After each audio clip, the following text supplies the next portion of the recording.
But before I show you how to do that, subscribe to the channel, it helps me out a lot. So basically, if you don't know how to post a story, first you need to go to settings and then on my profile here. If you open up your profile, you're going to get a menu like this, and you basically just want to click on add a post. Now let's just take a picture, and you can draw on it, add stickers, filters, you can make it disappear. But if I go to next, then you can choose who's going to view that story. So everyone can see the story, your contacts, close friends, or selected users.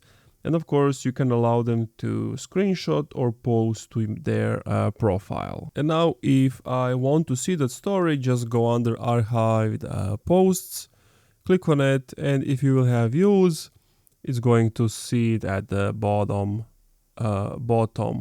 left, some options who are here. You can save it, post it, edit it, and of course delete it, and see who have you pressed that can see the story.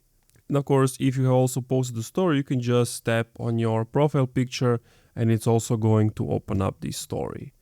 And that's it. Thank you for watching this video. If you enjoyed, leave a like, comment, subscribe.